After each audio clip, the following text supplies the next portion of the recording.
tengo una Biblia que me lo compré hace más o menos tres años por ahí. Y a mí, como de repente al pastor y a mis hijos nos gusta subrayar las palabras o los textos bíblicos que el Señor va hablando a nuestras vidas, ¿verdad?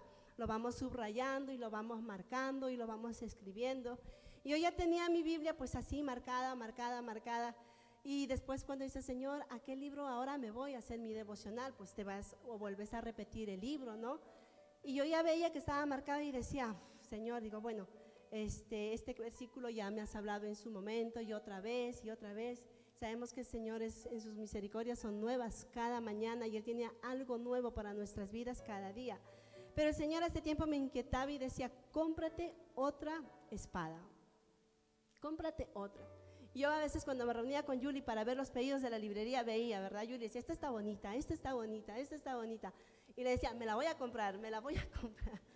Y nada, hasta que un día el Señor me llevó en sueños a una Biblia.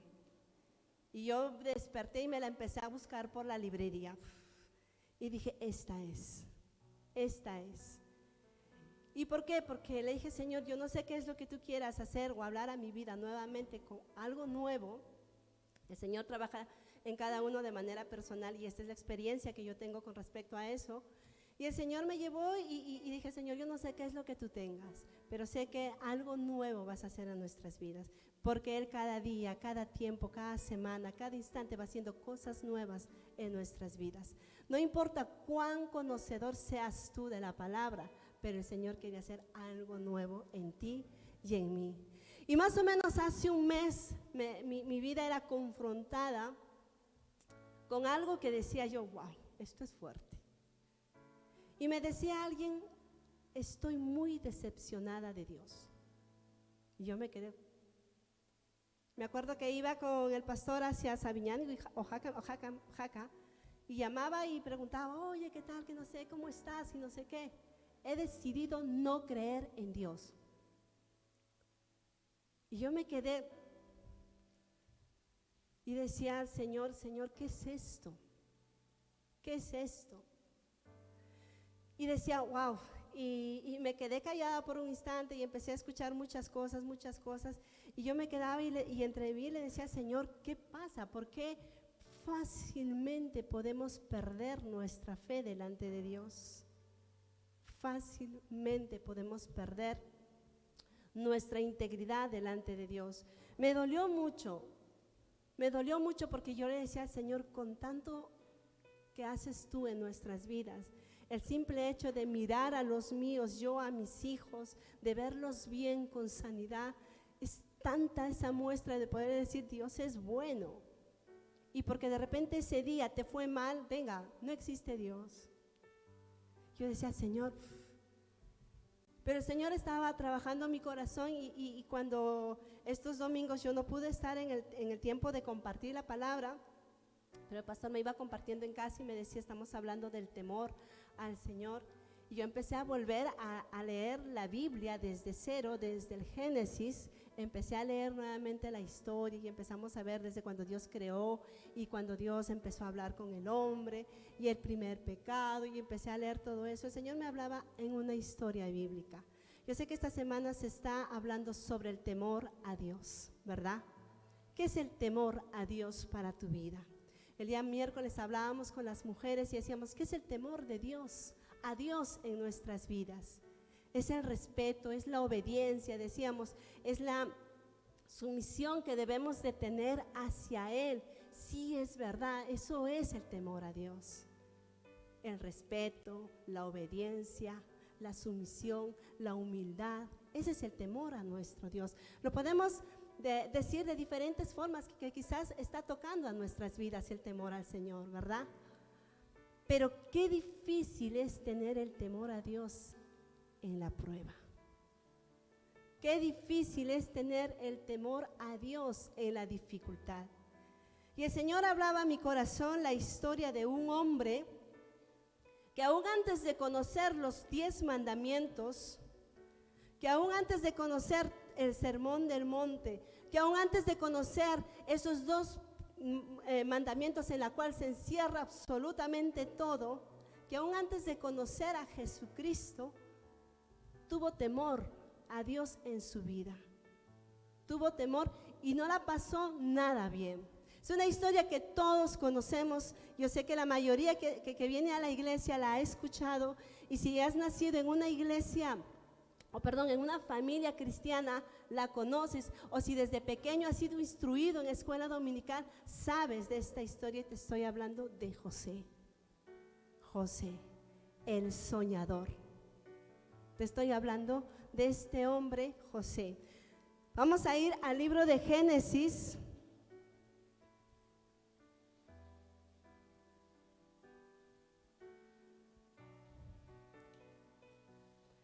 El capítulo 37.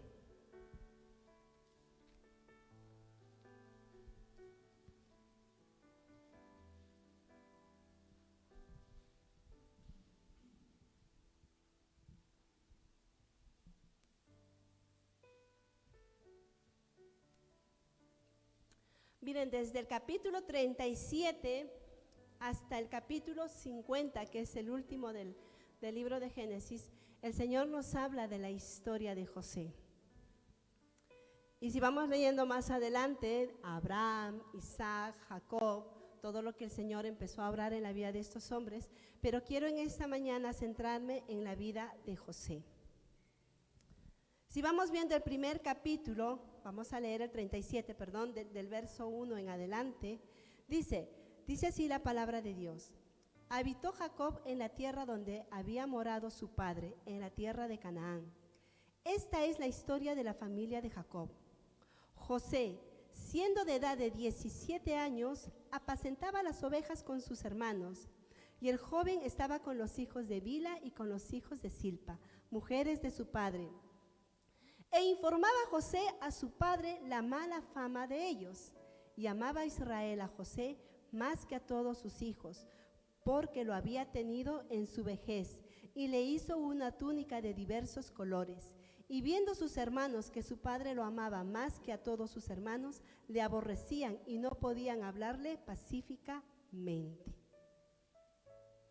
¿Qué estaba haciendo José? Yo me acuerdo alguna vez cuando me contaron esta historia y decían, José, pues aparentemente ahí se dice que era el hijo predilecto de Jacob, de Israel, ¿verdad? Y como hijo predilecto, pues a lo mejor no le tenía que haber dejado hacer absolutamente nada. Pero él no es que no estaba haciendo absolutamente nada, o estaba por ahí paseándose con la túnica que su padre le había hecho. Dice que él estaba juntamente con sus ovejas en la labor que toda la familia hacía, apacentando ovejas. Estaba juntamente con los hermanos que eran hijos de las siervas de su padre, o sea, de las siervas de las otras mujeres de su padre. Estaba juntamente con ellos, haciendo la obra de familia. Pero dice que algo que molestaba a sus hermanos es que él, dice, iba donde su padre y les decía lo mal que estaban trabajando, lo mal que se estaban comportando, que muchos dicen que es por eso quizás que sus hermanos empezaron a cogerle envidia, molestia, porque a quién le gusta, ¿no? ¿Verdad? A veces, yo tengo 3 niños y a veces se juntan los 3 en una habitación y empiezan a hacer las cosas y siempre hay uno de ellos que viene y dice, mamá, están haciendo esto, y los otros 2 ya le miran, ¿por qué? Le dicen chivata, ¿no? Es que eres una chivata, dicen. Entonces, claro, siempre hay uno y va diciendo, y claro, y a veces pues eso sienta mal a los otros. Lo mismo pasaría en esta historia, pero lo que a mí aquí me muestra es que José era leal con su padre, que no importaba que estuviera con sus hermanos, si el padre daba una orden, él obedecía e intentaba que los demás también lo hicieran. Él era leal a lo que su padre decía. No es que era un envidioso y decía, te has portado mal, le voy a contar a mi padre, sino que yo me imagino que Jacob, antes de mandarlos, les decía, ir a tal lugar y tenéis que estar de tal hora a tal hora pasando las ovejas, y de repente nosotros no. Pero él tenía en la cabeza, no, mi padre dijo que hiciera esto. Mi padre me ordenó que fuéramos a este lugar y mis hermanos no lo han hecho. Pues le diré, porque de repente cuando uno desobedece, las cosas van mal, ¿sí o no? Y ellos estaban llevando lo que en ese tiempo era pues el sustento de sus vidas, las ovejas. Esta actitud hacía que sus hermanos le aborrecieran y dice que no podían hablarle pacíficamente. No tenían por qué odiar sus hermanos a José, porque todos eran hijos de Jacob. No había sobrinos, no había nietos, no había los hijos del vecino, los hijos de Mengano, de Sotano. No, todos eran hijos. ¿Cuántos hijos de Dios hay aquí? Todos somos hijos. ¿Y por qué tiene que crecer en nuestro corazón la envidia? ¿Por qué tenemos que dejar que en nuestro corazón crezca?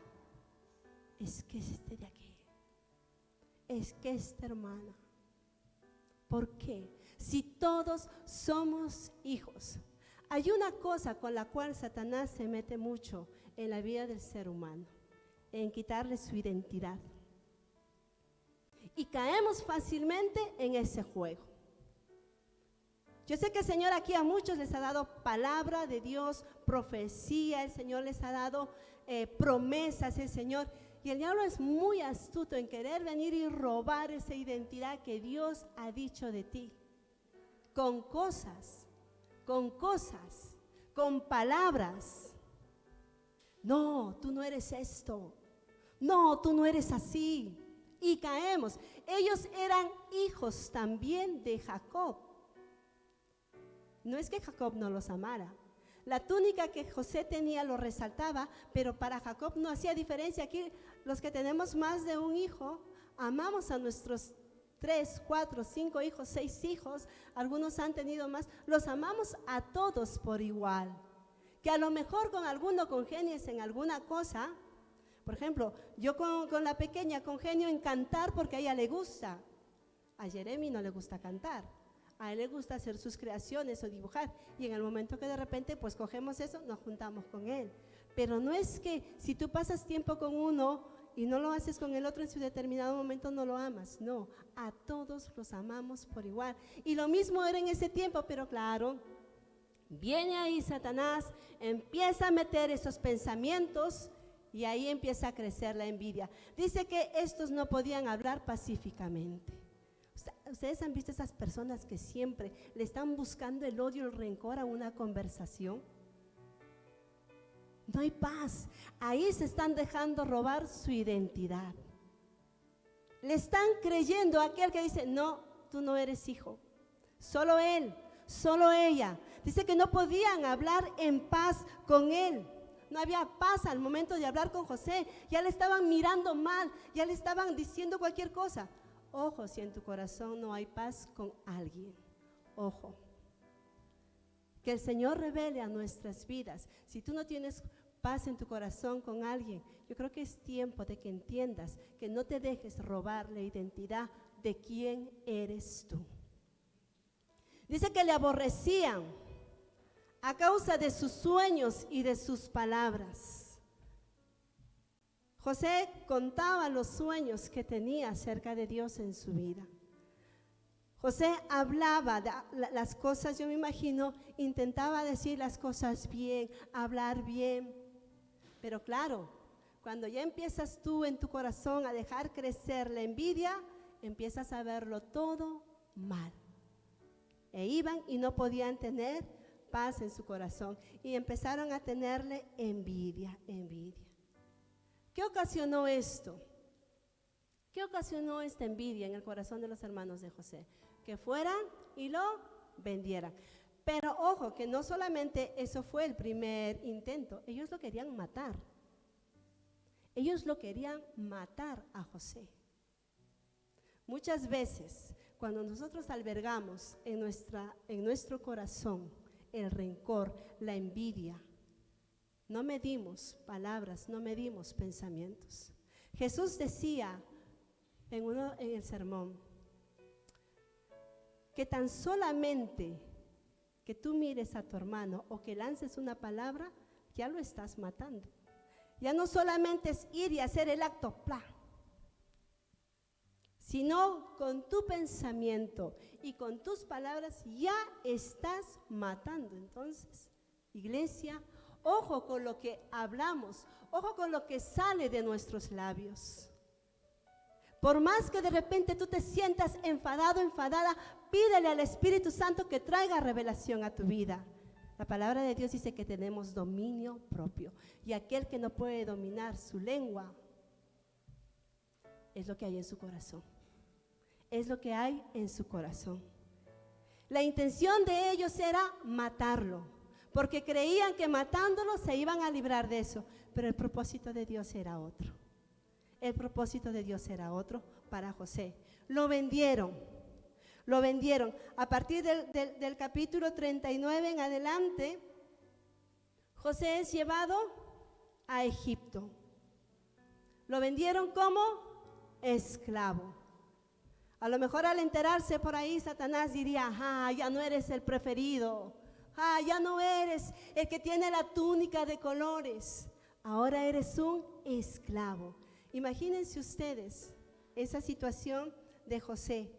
Era hijo y después llegó a pasar a ser esclavo. Satanás también quiso robar la identidad de José. Del hijo que era en su momento al lado de su padre, fue a llevarlo como esclavo. Estaba intentando robarle su identidad. Pero aquí hay algo muy tremendo. Si vamos leyendo todo el capítulo 39, vemos la actitud de José. Y hay algo muy importante en aquel que por más que pase circunstancias, que por más que pase situaciones difíciles, no olvida quién es Dios. No olvida quién es su Padre. Él fue llevado hacia la casa de Potifar como esclavo. En el capítulo 39 vamos a leer una parte, dice: llevado pues José a Egipto, Potifar, oficial de Faraón, capitán de la guardia, varón egipcio, lo compró de los ismaelitas que lo habían llevado allá. Mas Jehová estaba con José, y fue varón próspero y estaba en casa de su amo el egipcio. Y vio su amo que Jehová estaba con él, y que todo lo que él hacía, Jehová lo hacía prosperar en su mano. Así halló José gracia en sus ojos y le servía. Y él le hizo mayordomo de su casa y entregó en su poder todo lo que tenía. Un esclavo teniendo toda la autoridad en la casa de su señor. Eso es algo que no cuaja en la mente humana. Un esclavo teniendo autoridad en la casa de su señor. José no perdió su identidad por más que estaba en una situación difícil. El otro día alguien nos decía: hermana, quiero que oremos porque voy a ir a un nuevo trabajo y que la gente pueda caer yo en gracia, ¿no? Para con estas personas. Y yo le decía: hay una clave para que tú puedas hallar gracia para con los hombres. En Lucas 2:52, si alguien lo puede leer, Lucas 2:52.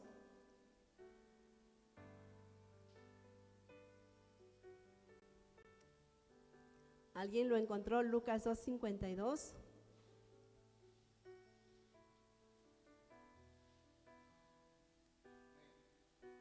Por favor.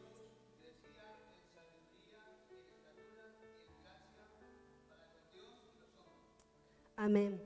Me gusta esta última parte que dice: y en gracia para con Dios y los hombres. Si tú quieres hallar gracia entre las personas por un trabajo o por lo que tú veas conveniente, lo primero es que tienes que hallar gracia delante de Dios. Y eso fue lo que encontró José. Dice que Potifar veía que las cosas que él hacía prosperaban.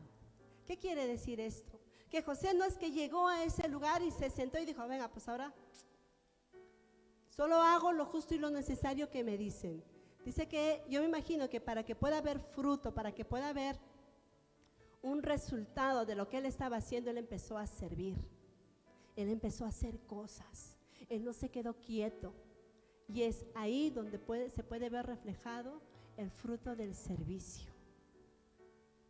Iglesia, tú necesitas realmente tener esa gracia con las personas. A veces yo sé que muchos de aquí trabajan de internos, les dan ciertas horas de fiesta o días, y a veces dicen, hermana, no podemos venir porque trabajamos, no nos dan los días completos y infinidad de cosas. Y uno de los consejos que les damos: ora.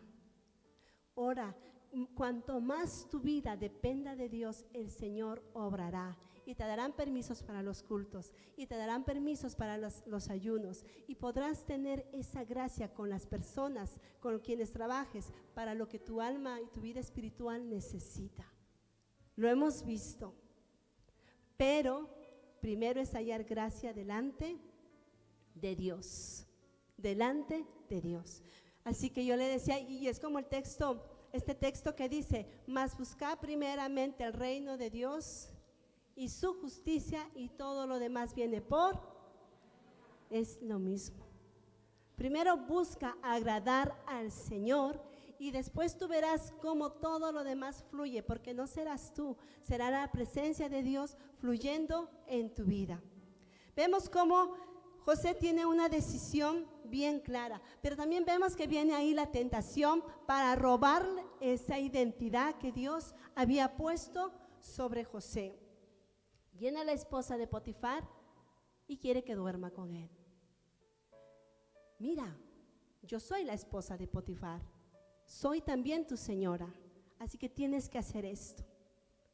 Pero hay una respuesta que a mí me impacta de José, y José no le dice: no, ¿cómo voy a hacer esto a mi jefe, al que me ha confiado, al que me da el trabajo, al que me ha dado los honores? ¿Cómo? No, la respuesta de José impactó mi vida, que está en el versículo 9 del capítulo 39.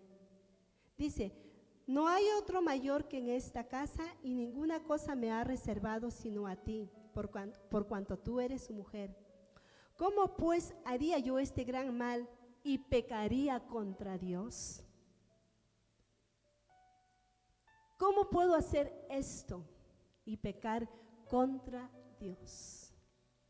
Yo veo ahí el temor de José hacia Dios, porque él no dijo: ¿cómo voy a fallar yo a mi jefe? ¿Cómo voy a fallar yo al pastor o a mi líder? No, él dijo: ¿cómo voy a pecar contra Dios? Su primer punto que muestra es contra Dios, porque no somos las personas, iglesia, es Dios. Yo a mis hijos les digo: yo no puedo verlos a ustedes donde estén, en el colegio, en el viaje, pero Dios sí. El otro día hablaba con mi hijo el mayor, Jeremy, que está allá detrás, y le decía: hijo mío, yo no puedo estar en todas partes porque no tengo ese poder, solo Dios. Pero ojo, le digo, que Él te ve en todo lugar. Me gusta esta respuesta que le dice a esta mujer, y le dice: ¿cómo voy a hacer esto contra Dios? Esa es tu respuesta frente a veces cuando tú te encuentras en esa situación de tentación. No, nadie me ve. No están. Esa tiene que ser nuestra respuesta. ¿Cómo voy a hacer esto yo contra mi Dios? Porque Él es tu Padre. Amén. Satanás siempre ataca nuestras vidas con mentiras, con mentiras, con mentiras. Satanás siempre viene y está atacando así: no, tú. Esa es la frase muy común de Satanás. ¿Tú le vas a creer a él? No. Recuerda esto, iglesia: tú eres un hijo. Que nadie te quite esa identidad. Eres un hijo. Y en este tiempo la sociedad ha venido quitando esa identidad a los jóvenes. Viene quitando esa identidad a las familias. No, que ahora se puede tener familias separadas y funciona igual. Tremenda mentira.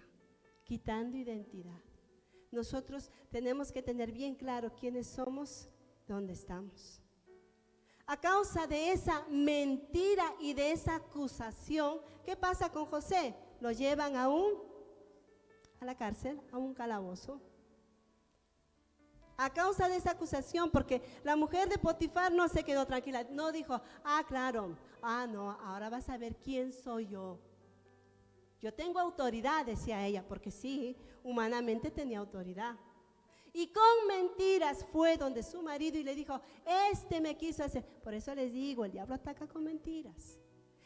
Me quiso hacer esto, me quiso hacer lo otro, Y claro, Potifar le creyó a su mujer. ¿Y dónde fue José? A la cárcel. Fue enviado a la cárcel. Cualquiera podría decir, en vez de irle bien a José, ¿verdad? Como hay un dicho que dicen aquí, que le está lloviendo sobre mojado, ¿verdad? A este hombre le estaba lloviendo sobre mojado. Primero de esclavo y ahora a la cárcel. Pero ¿dónde está Dios? Que no es su padre. Que no es su padre. Algunos se podría preguntar. Y si lo hemos visto toda esta historia por dibujos o por lo que nos hayan contado, realmente suena difícil. Pero vemos que en la cárcel él también resalta. ¿Sabes por qué? Porque no se gana y no toma el título que lo pusieron de encarcelado, de prisionero. Él seguía creyendo y seguía firme en su identidad, un hijo de Dios.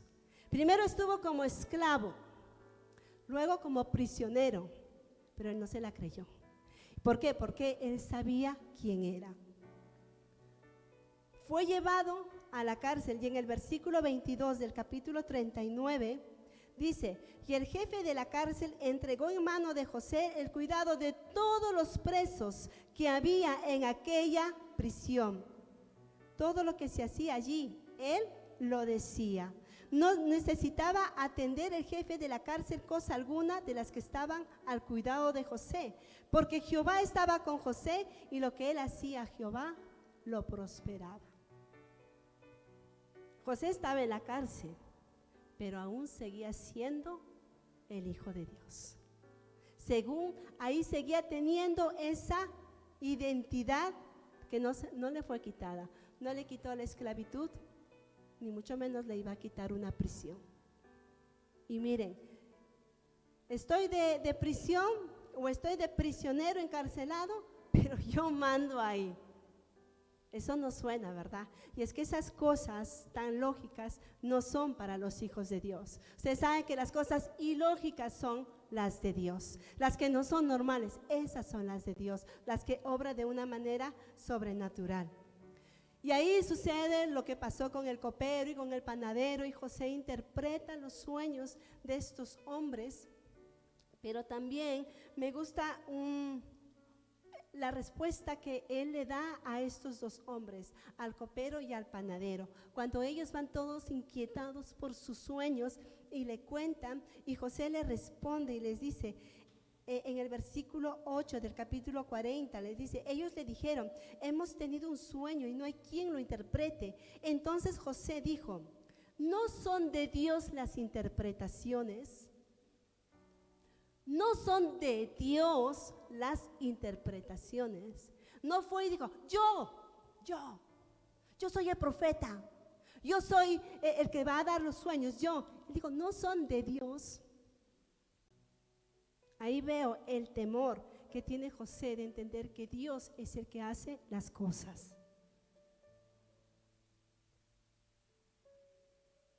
No son de Dios las interpretaciones, contádmelo ahora, les dijo José. Y les interpretó cuáles eran los propósitos de Dios. Y después de esto, siguiendo la historia, vemos que José les dijo a él, el día en que te pase esto, no te olvides de mí, pero se olvidaron de él. El copero se olvidó de él. Pasados 2 años, ya cuando el copero fue restituido en su cargo, por ahí Faraón tuvo un sueño. Y ahí se acordó de José. Pasados 2 años, se acordó de José. Y Faraón estaba todo inquietado por ese sueño tan terrible y decía, pero ¿qué es esto? ¿Qué es esto? Y la respuesta que le da José cuando fue llevado ante Faraón en el capítulo 31, el versículo 16 dice, respondió José a Faraón diciendo, no está en mí, Dios será el que dé respuesta propicia a Faraón. José le dijo bien claro, no soy yo, es Dios, es Dios. Y ahí podemos ver cómo el Señor empezó a glorificarse y ya a sacarle de todo ese tiempo tan difícil a José, tan difícil a José. Después de 2 años, fue vendido como esclavo a los 17 años, tan feliz él que estaba en casa. Fue vendido como esclavo a los 17 años. Y cuando llegó al lado de Faraón, tenía 30 años. ¿Cuántos años estuvo esclavo? ¿Cuántos años estuvo en la prisión? ¿Cuántos años? Los buenos matemáticos. 13 años. Y nosotros a veces nos desesperamos cuando no vemos la promesa de Dios cumplida. 13 años. Y nos desesperamos cuando vemos que Dios que no trae lo que nos ha dicho. Iglesia, que nada te distraiga, que nada te perturbe, que nada interfiera a lo que Dios quiere hacer en tu corazón en esta mañana. No permitas, porque eso está en ti. Eso está en ti. 13 años. Pero yo veo en estos 13 años, 4 actitudes que tuvo José para que pudiera llegar a la bendición y en la cual mostró el temor a Dios en su vida.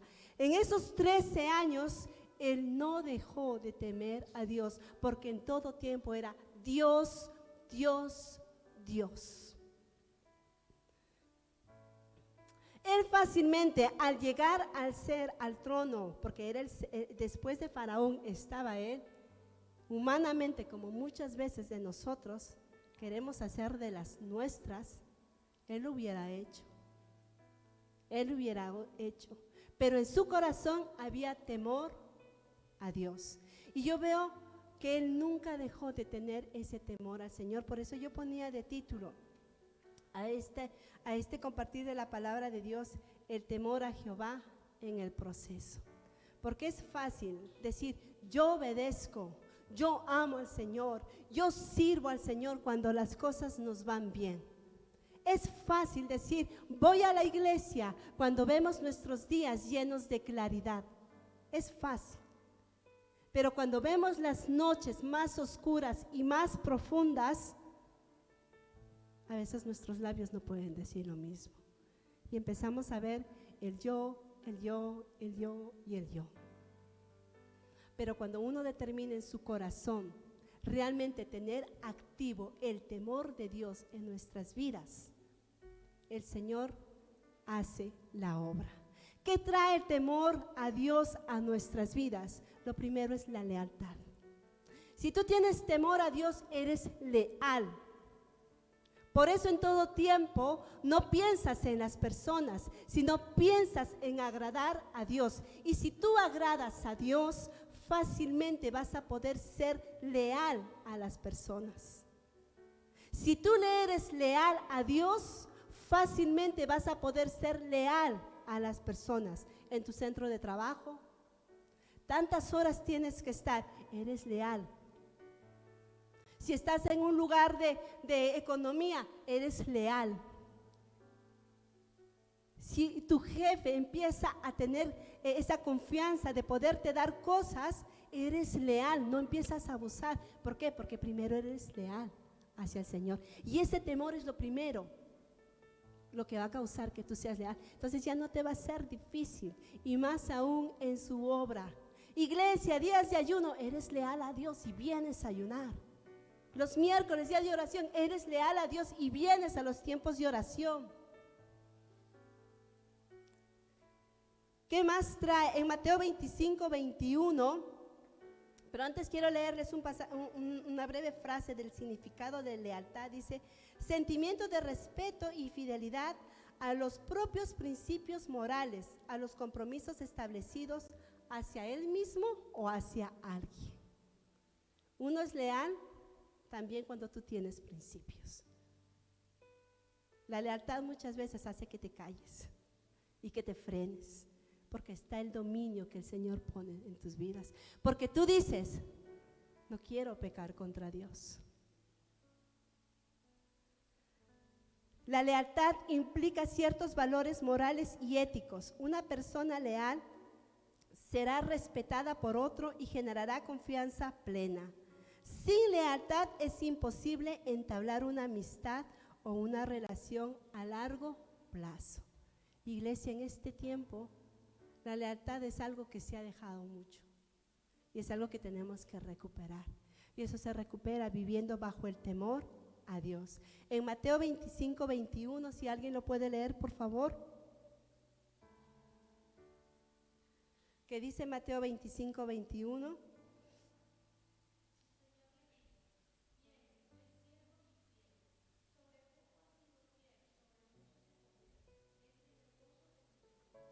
Amén. Un texto que compartía Vladimir. El Señor ve los corazones y la lealtad, sobre todo lo que te rodea, es importante. ¿Qué más trae el temor a Dios en nuestras vidas? La gracia. Gracia. José halló gracia con Potifar.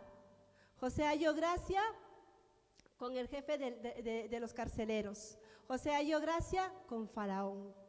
¿Por qué? Porque él tenía temor a Jehová. Por eso les digo, iglesia, si tú quieres hallar gracia delante de las personas que te rodean, iglesia, trabajo, amigos, primero está la gracia de Dios, tiene que estar sobre tu vida. En Lucas 2:52, que lo leía hace un rato el pastor, ¿no? Y Jesús crecía, y lo primero que dice, ¿no? Que crecía en gracia para con Dios y los hombres.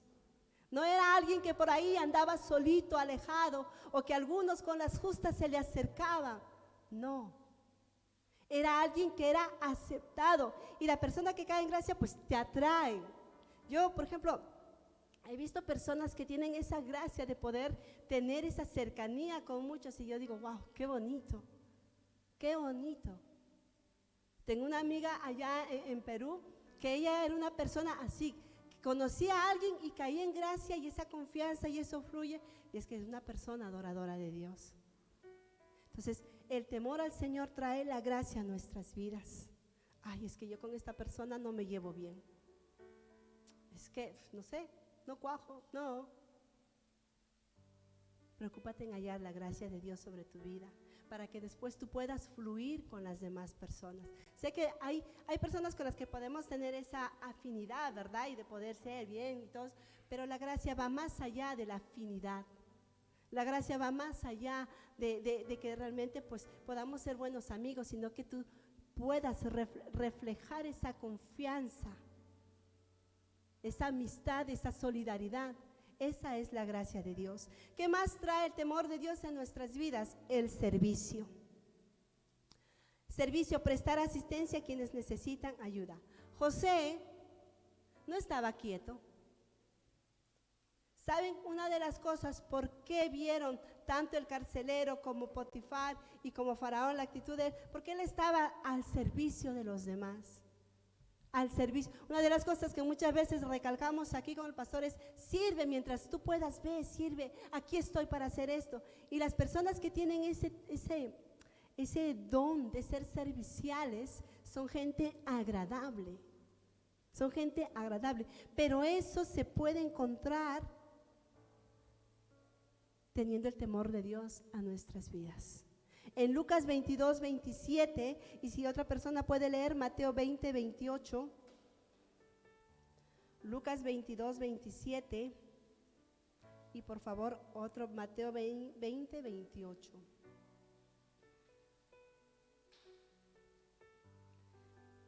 ¿Alguien encontró Lucas 22, 27?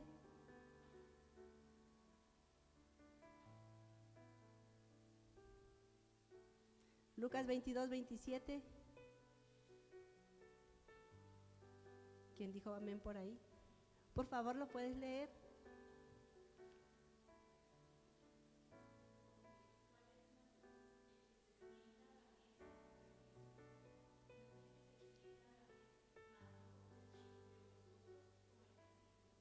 Amén. Eso habla Jesús, ¿verdad? Y Mateo 20, 28.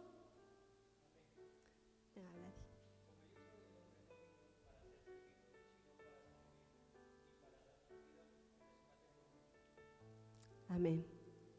Habla Jesús. Yo no vine para ser servido, sino para servir. El servicio también es algo que fluye, un fruto, cuando hay temor de Dios en nuestras vidas. Ay, no, ¿y por qué no lo hace esta hermana? Que lo haga. Ellos son los sugieres. Ellos que limpien la iglesia. Ah, no, los de la alabanza, ellos tendrían que ordenar los cables, aunque también. No, si vemos ahí por un niño, ¿dónde están los maestros de escuela dominical? Ellos que se encarguen de los niños. Tú tienes que ser servicial. Escuchaba de un pastor que decía, cuando tú ves una carga, no es para que se lo encargues a otro, es para que lo hagas tú. Es para que lo hagas tú, porque por algo el Señor te lo está mostrando a ti. El servicio es entonces otro fruto del temor a Dios en nuestras vidas. Y eso fue algo que también a José lo resaltó. Yo me imagino a Potifar, wow, este hombre es mi esclavo, pero qué servicial. No hace solamente lo que le digo, sino que va más allá de lo que se le pide. No solamente iba 1 milla, sino iba 2. Como Jesús decía, ¿verdad? No solamente llevarás 1, sino llevarás 2. Y lo último que yo veo que trae temor, el temor a Dios en nuestras vidas, es el perdón. José no hubiese podido perdonar fácilmente a sus hermanos si no tuviera el temor de Dios. Y eso es algo que es muy difícil. Wow, dice, es fácil hablar y decir, tienes que perdonar. Tienes que perdonar, es fácil decirlo, pero cuando toca, es una lucha muy tremenda. Y cuando aún hemos visto que nuestra vida ha ido de una en una y en una. En una y en otra. Imagínense José, cuando vio a sus hermanos que venían por los alimentos, él los reconoció. Y él hubiera dicho, ahora yo tengo el poder. Y les hubiera dicho, ¿se acuerdan cuando les dije del sueño que estaba yo ahí parado y que todos se iban a postrar? Sus hermanos estaban postrados en un determinado momento delante de él. ¿Eso fue el sueño de José? Sí, eso fue un sueño que el Señor le dio a José. Él hubiese podido decírselos. Y yo creo que humanamente, a veces cuando nosotros vemos ciertas cosas, nos da ganas de decir, ya ves, yo te lo dije, ahora yo. Yo me imagino que José tenía esas ganas humanamente, como muchas veces humanamente, lo humano se nos sale y decimos, tú tienes la culpa, es por tu culpa, tú me hiciste este daño. José hubiese podido decir, ustedes me llevaron y me vendieron y fui esclavo y por la culpa de ustedes, como fácilmente soltamos de nuestra boca. Pero él agarraba y se remordía y lo primero que había en su corazón era el temor a Dios. El temor a Dios. Y dice que él lloró amargamente viendo a sus hermanos, porque claro, no fue fácil la vida de José. Lo acusaron de algo que no. Primero lo cogieron, desde que estuvo en la casa, lo odiaba. Cogieron, le quitaron su vestimenta, lo metieron a un pozo, lo vendieron. Ustedes se imaginan en ese tiempo a los esclavos cómo los ponen para vender. Según la historia, ¿verdad? Les tienen que ver absolutamente todo, dientes, pelo, el cuerpo. Esa era una humillación tremenda.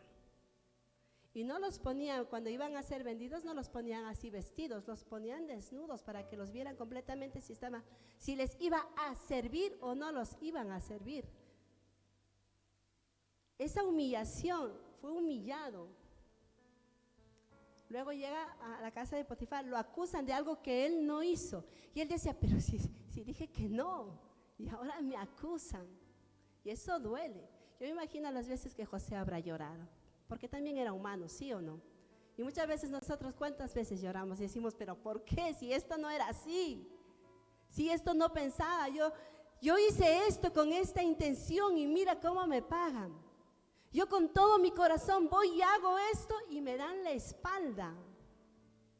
Humanamente así, nos sentimos así, pero en él había el temor a Dios y fue por eso que él pudo perdonar a sus hermanos. Sus hermanos, cuando se dieron cuenta que era José, tuvieron miedo y dijeron: no, quizás se vaya a vengar de nosotros, quizás esto. Pero ¿cuál fue la actitud de José? ¿Cuál fue la actitud de José? Y eso es algo que a mí me gusta y mueve mi corazón, porque les dice: no se preocupe, era propósito de Dios. ¿Cuántos podemos ver la situación difícil como propósito de Dios? No es fácil, no es fácil. Y el Señor a mí me enseñaba en este tiempo y me decía: es propósito mío todo. Y me decía: tú calla, que yo te defenderé. Tú calla, que yo te defenderé, porque es propósito mío. Y José, llorando, les dijo a sus hermanos: tranquilos, era propósito de Dios. Era propósito de Dios. Solo el temor a Dios te lleva a perdonar. Cuando tú no tienes temor a Dios en tu vida, juzgas, lanzas palabra. Jesús que dijo: yo no he venido a juzgar. Y si Jesús no ha venido a juzgar, ¿por qué nosotros nos tomamos esa autoridad de juzgar? Si Jesús no lo hizo. ¿Crees que eres mejor que Dios? Yo le decía a alguien: muchas veces pensamos que podemos ser más buenos que Dios, y no es así. Bueno solo Dios. Bueno solo Dios. Iglesia, deja que el temor de Dios gobierne tu vida y tu mente, y puedas fluir tú en esa lealtad, en esa gracia, en ese servicio, en ese perdón. Si estás aquí hoy, es porque hay un propósito en tu vida, y no mires más tu pasado. Y aunque tengas que llorar, pero no le des el lugar que quiere tomar en tu vida, y decide perdonar, pero de corazón. José pudo abrazar a sus hermanos y ser uno nuevamente, y recuperar juntamente con todos ellos la identidad de hijos al perdonar. No veas los tiempos difíciles. Esta persona me decía: es que todo me ha ido mal, todo. Y sí, si comparamos la vida de José con nuestras vidas, decimos: es que no. La de José fue muy dura, muy dura. Pero a lo mejor está pasando cosas en tu vida espiritual. Estás siendo esclavo en tu vida espiritual. Estás encarcelado en tu vida espiritual. Deja que el temor de Dios gobierne tu vida, para que puedas fluir en esa lealtad, en esa gracia, en ese servicio, y sobre todo en el perdón, iglesia. El perdón. Aprende a perdonar de corazón. No digas: yo ya he perdonado. ¿Sabes qué pasa cuando tú no perdonas? Te amargas la vida. Porque si yo voy y le echo daño a Angie y yo le pido perdón, yo me libro. Pero la palabra de Dios dice: ascuas de fuego amontona ella sobre su cabeza si no me quiere perdonar. ¿Y qué pasa con eso? Se amarga la vida, se llena de rencor, se llena de odio. Es fácil liberarte de eso. El perdón es una decisión voluntaria y consciente que nos libera de sentimientos negativos como el rencor, resentimiento, enojo, dolor. Es tiempo de que, iglesia, nosotros practiquemos el perdonar todos los días como el pan de cada día. Perdona y pide perdón. Si no, vas a llenar tu vida de amargura. Cuando tú veas a alguien que está amarga, lanzando, vociferando cosas, es porque hay amargura en su corazón. Es porque hay enojo. hay rencor, hay odio, perdona. Porque solo tú puedes ser libre y solo tú puedes romper esas barreras. No lo puedo hacer yo. Eso es algo personal. Y empieza a ver cada cosa en tu vida, empieza a ver cada fase, cada situación en tu vida como un propósito de Dios. Zulema, pero así sea difícil, sí, si José lo pudo ver, ¿por qué nosotros no lo podemos ver? Si tú tienes la misma identidad que tenía José, José era un hijo de Jacob y tú eres un hijo, una hija de Dios. No pierdas esa identidad. Di, es solo un proceso, es solo un tiempo, no hay, será para siempre. El Señor está haciendo algo en nuestras vidas, como el pastor decía, aunque no lo veamos, el Señor algo está haciendo. El perdón mantiene vivo el amor, lo renueva y evita la pérdida de la amistad. El perdón mantiene vivo el amor. Si yo tengo alguna falta con Daniela y nos perdonamos, hace que nos conozcamos más, hace que yo tenga cuidado de ella por ciertas cosas y ella también tenga cuidado de mí, y eso nos une más. No permitas que las diferencias arruinen el propósito de Dios en tu vida. Iglesia, leía yo esta frase que decía, la gente muchas veces hace cosas, pero depende de uno cómo lo toma. Si tú tienes un corazón sano, si tú tienes un corazón que depende de Dios, sabes que todo tiene un propósito en tu vida y no te crees las mentiras que se van levantando ahí. Así que, iglesia, es tiempo de que ese temor a Dios en nuestras vidas fluya. Yo quiero ser leal, leal a mi iglesia, leal al trabajo, leal al ministerio. Ten el temor de Dios en tu vida. Yo quiero ser una persona que tenga gracia. Ten el temor a Dios en tu vida. Yo quiero ser una persona servicial. Ten en cuenta que todas las cosas las tenemos que hacer para Él. Yo quiero perdonar, porque en este mundo fácilmente vamos a poder limarnos los unos a los otros y chocarnos y poder decir, no me gustó esto, pero aprendamos a perdonar siempre. Ten el temor de Dios en tu vida. Vamos a ponernos de pie, iglesia.